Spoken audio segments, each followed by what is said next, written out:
हाय दोस्तों, आप सबका स्वागत है आपके YouTube चैनल भूतों की अनसुनी कहानियां। आज जो कहानी मैं आपको बताने जा रहा हूँ, इसका नाम है भूतिया अस्पताल। दोस्तों, यह कहानी बिहार की है।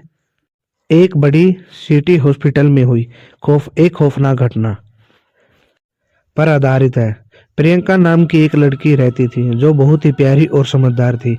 वह मेडिकल की पढ़ाई कंप्लीट करने के बाद उसे एक सिटी हॉस्पिटल में जॉब मिली थी।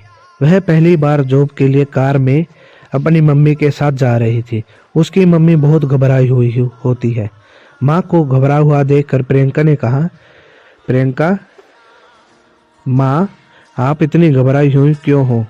आपको तो आज खुश होना चाहिए क्योंकि आज आपकी बेटी पहली बार जॉब करने जा रही है। मम्मी ने बोली, यह बात सही है बेटी, पर जिस हॉस्पिटल में तुम जॉब करने जा रही हो वह सही नहीं है। तूने सुना है ना उस तीसरे फ्लोर के बारे में? प्रियंका बोली, क्या मम्मी, आप भी कुछ नहीं है? प्रियंका फिर प्रियंका अपनी माँ की बातों को नजरअंदाज कर हॉस्पिटल चली जाती है। उसकी पहला दिन बहुत अच्छे से कट ही रहा होता है कि उसके साथ के लोग बहुत अच्छे थे। प्रियंका ने अपने साथ के एक नर्स से तीसरे फ्लोर के बारे में पूछा। नर्स ने बताया, आज से 7 साल पहले यहाँ एक औरत का ऑपरेशन किया गया और उस ऑपरेशन में उसकी मौत हो गई। उसके बाद उसकी आत्मा यही भटकने लगी। फिर तांत्रिक को बुलाकर उसकी आत्माओं को तीसरे फ्लोर में कैद कर लिया गया। लेकिन अगर जान प्यारी है तो उस डोर की तरफ देखना भी मत। उन दोनों की बात हो ही रही थी कि वार्ड बॉय आता और कहता है, वार्ड बॉय, प्रियंका, तुम्हें शाहिद सर ने बुलाया है। प्रियंका, चलिए। फिर प्रियंका शाहिद सर के पास चली जाती है। शाहिद सर ने कहा, तुम्हारी आज ही ज्वाइनिंग हुई है। प्रियंका बोली, जी सर। शाहिद सर ने कहा, मैं तुम्हें एक दवाई की लिस्ट दे रहा हूँ, ऊपर जाकर स्टोर से ये दवाई लेकर आ जाओ, पर इंजेक्शन काफ़ी महंगे हैं। प्रियंका, जी सर, मैं अभी लाती हूँ। जब प्रियंका ऊपर स्टोर से दवाई लेकर सीढ़ियों से आ रही तो तीसरे फ्लोर पर आते ही उसके हाथ से दवाई गिर गई और कुछ इंजेक्शन लुढ़कते हुए फ्लोर के अंदर चले गए। प्रियंका सोची, उफ, ये क्या कर दिया मैंने, पहले ही दिन गड़बड़ कर दी। सर ने कहा था कि इंजेक्शन कीमती हैं, ध्यान रखना। अब सर को बताऊंगी तो अगर सर ने गुस्से में आकर मुझे जॉब से निकाल दिया तो नहीं, मुझे जॉब से हाथ नहीं धोना। मुझे किसी भी हालत में इंजेक्शन तो लाने ही होंगे। यह सोचकर प्रियंका दरवाजा खोल देती है और अंदर जाकर इंजेक्शन इकट्ठा करना शुरू कर देती है। तभी कटकटाती आवाज के साथ अचानक दरवाजा बंद हो जाता है।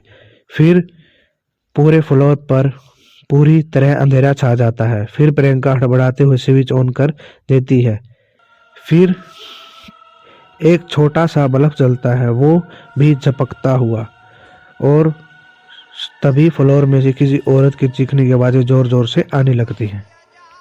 प्रियंका बहुत ज्यादा डर जाती है। उनके कुछ समझ में नहीं आ रहा होता कि उसके साथ क्या हो रहा है।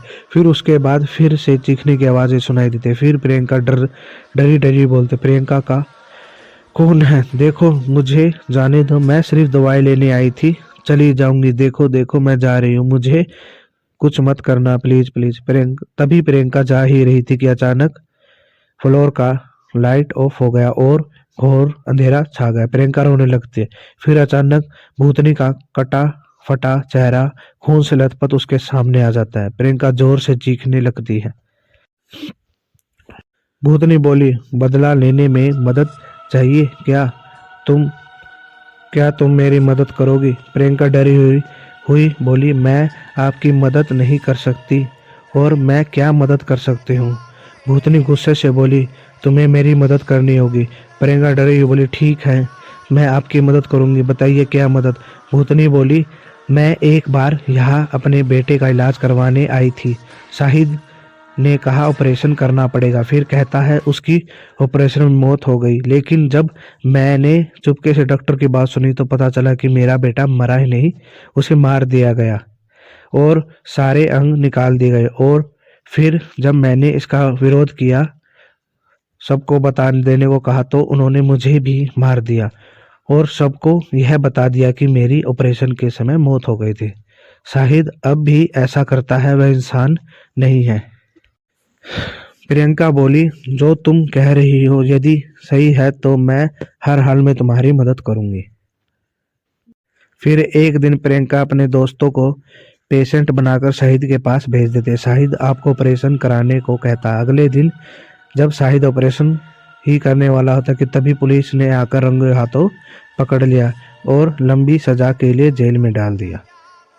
शाहिद को सलाखों में देख भूतनी ने प्रियंका को थैंक्स कहा और तुरंत अस्पताल छोड़ दिया और आसमान में उड़ गई। उसके बाद तीसरे फ्लोर को खोल दिया गया। अब वहां जाने से कोई नहीं डरता। और ऐसी ही कहानी को सुनने के लिए हमारे चैनल को सब्सक्राइब करें। धन्यवाद।